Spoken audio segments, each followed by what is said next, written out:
बिस्मिल्लाहिर्रहमानिर्रहीम, अस्सलाम वालेकुम। मैं हूं मखदूम शाहबुद्दीन। 15 सितंबर 2025 पीर का दिन। नाज़रीन किराम, आम तरीन डेवलपमेंट से रूस यूक्रेन जंग के हवाले से सबसे पहले तो जिस दिन रूस ने यूक्रेन पर से हमला जो है उसका दायरा कार बढ़ाते हुए अपने ड्रोन्स पोलैंड भेजे, उस दिन बाज़ाब्ता तौर पर पोलैंड भी इस जंग के अंदर शामिल हो गया।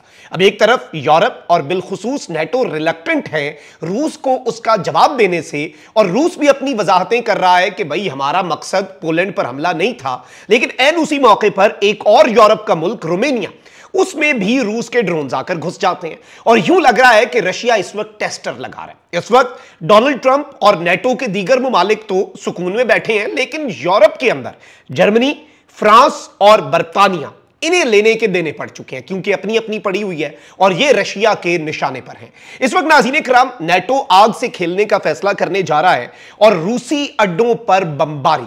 बरतानवी फाइटर जेट्स जो हैं वो भी इस वक्त पोलैंड के बॉर्डर पे आ चुके हैं और इस वक्त यूं लग रहा है तैयारियों से कि पोलैंड कुछ बहुत बड़ा करने जा रहा है। And on the other hand, tanks और फौजियों की रूसी बॉर्डर की जानिब पेशकदमी भी जारी है।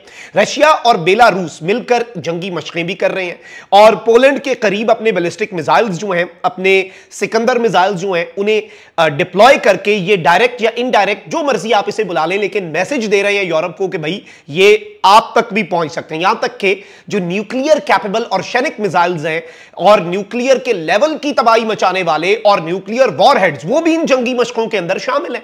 इसमें सबसे इंपॉर्टेंट चीज यह है नाज़रीन किराम, द गार्डियन में भी यह खबर आई है पोलिश मिनिस्टर की कि Russian drone inclusion into Poland was Kremlin test on NATO.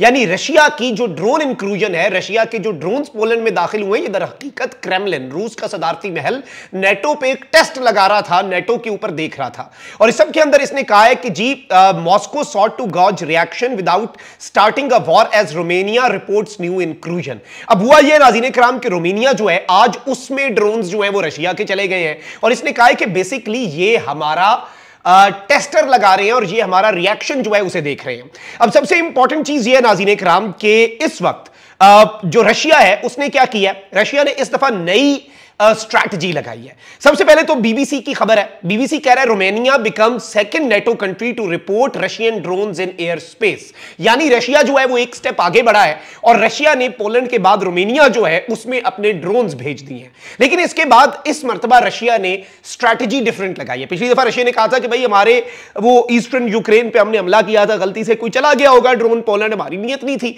इस दफा रशिया ने रिस्पॉन्सिबिलिटी जो है वो डिनाई कर दी है। अच्छा, बाय द वे, जैसे ही रशियन ड्रोन्स गए हैं तो रोमानिया के जो फाइटर जेट्स हैं उन्होंने स्क्रैम्बल किए हैं, वो फजा के अंदर आए हैं और उन्होंने लो फ्लाइंग ड्रोन्स जो हैं उन्हें इंटरसेप्ट किया है इन क्रॉस बॉर्डर अटैक्स में।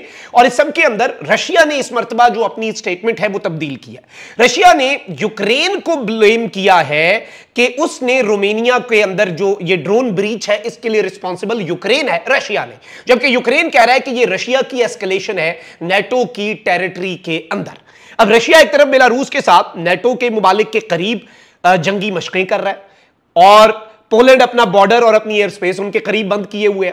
अब रोमानिया के साथ जो हुआ है, अब ये अब नेटो के मुमालिक को सर पकड़ के बैठने पर मजबूर कर दिया। इससे पहले इमैनुअल मैक्रोन ने कहा कि हम अपने राफेल भेज रहे हैं, हम ईस्टर्न फ्लैंक जो है नेटो का और यूरोप का उसे महफूज बनाएंगे पोलैंड की हिफाजत के लिए, और वो मुमालिक जो फर्स्ट लाइन ऑफ डिफेंस होंगे, क्योंकि रशिया ने यूक्रेन के बाद जो पहली लाइन में मुल्क है उन्हें पहले तुनना है।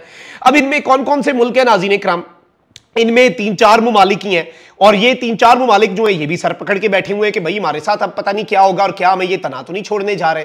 अब ये जो रोमानिया वाली डेवलपमेंट है इसने भी इस मामले को तशवीशनाक बना दिया। इसके साथ ही साथ जो बेलारूस और रशिया के साथ पोलैंड का बॉर्डर है उस पर इन हाइटेड टेंशंस में पोलैंड अपने 40,000 ट्रूप्स भेज रहा है। पोलैंड ने मुकम्मल तौर पर अपने फाइटर जेट्स जो है उन्हें एक्टिवेट कर दिया है। और इस वक्त नाज़रीन इकराम, एक तरफ तो अरब न्यूज की रिपोर्ट है कि Belarus hosts drill with Russia, और ये बेसिकली स्पूक कर रहे हैं बल्टिक्स को और पोलैंड को, यानी जो बल्टिक नेशंस हैं और पोलैंड है, ये उनके लिए एक मैसेज है। और इसके साथ ही साथ इस स्टेटमेंट को अब जिस तरीके से लिया जा रहा है, अब सबसे पहले तो नाज़रीन इकराम द गार्डियन की खबर है कि UK fighters to fly air defence missions over Poland as part of NATO's eastern sentry. यानी यूके के जो टाइफून फाइटर जेट्स हैं वो basically air defence missions Poland के ऊपर इस वक्त करेंगे और नेटो ने अपनी नई ईस्टर्न सेंट्री मिशन जो है वो लॉन्च कर दिया है और यूके की गवर्नमेंट ने इसे कंफर्म किया है। यानी इससे पहले तो ये कंफर्मेशन पहले फ्रांस के इमैनुअल मैक्रोन ने स्टेटमेंट दी।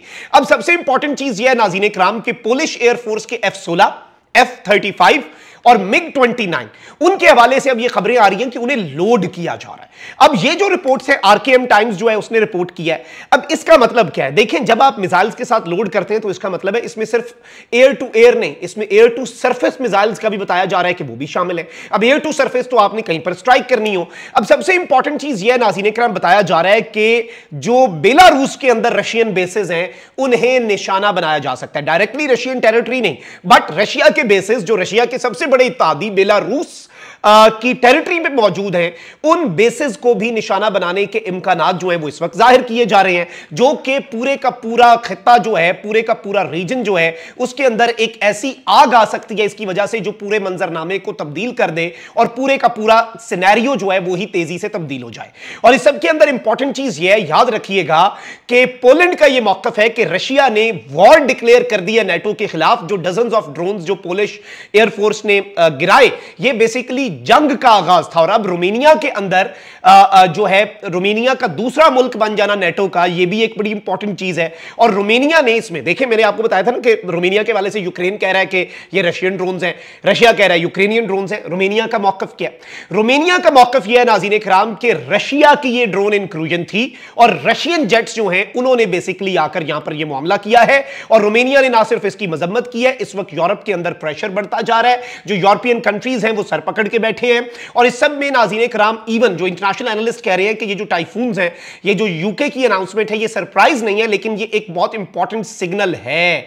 और इससे अब जो पूरे का पूरा सिनेरियो है वो बहुत ज्यादा अलॉट इज एट स्टेक। और रशिया और बेलारूस की जो ड्रिल्स हैं उन्हें भी इंटरनेशनल मीडिया बहुत तेजी से देख रहा है। इसके साथ साथ नाज़रीन इकराम मैं आपको यह बता दूं कि स्वीडन जो है उसने अपनी डिफेंस स्पेंडिंग बढ़ा दी है। और स्वीडन के प्राइम मिनिस्टर ने भी यह कहा है कि रशिया की जो वायलेशन है पोलिश एयर स्पेस की, वो इंटेंशनल थी। यानी अमेरिका इस मामले के अंदर थोड़ा पीछे है, लेकिन इस चीज को आप याद रखिएगा कि इस पूरे के पूरे सिनेरियो में यूरोप के ममालिक, चूंकि उन्हें लग रहा है कि we are going to be next, हम अगले, हमारी बारी होने जा रही है, तो वो इस वक्त मुकम्मल तौर पे सर पकड़ के बैठे हुए हैं और वो इस मामले को सीरियसली देख रहे हैं। और इसीलिए यूरोप इस जंग के अंदर बाज़ाब्ता तौर पर शामिल हो सकता है। स्पेसिफिकली आज जो रोमानिया के अंदर हुआ और रोमानिया के अंदर जो रशियन ड्रोन्स आए, उनकी वजह से सिचुएशन जो है वो बहुत डिफरेंट एक एंगल पे जाएगी। और इन द कमिंग डेज आप देखेंगे कि मामला जो है वो खराब हो सकते हैं। हम अमन की बात करते हैं, we hope for the best, but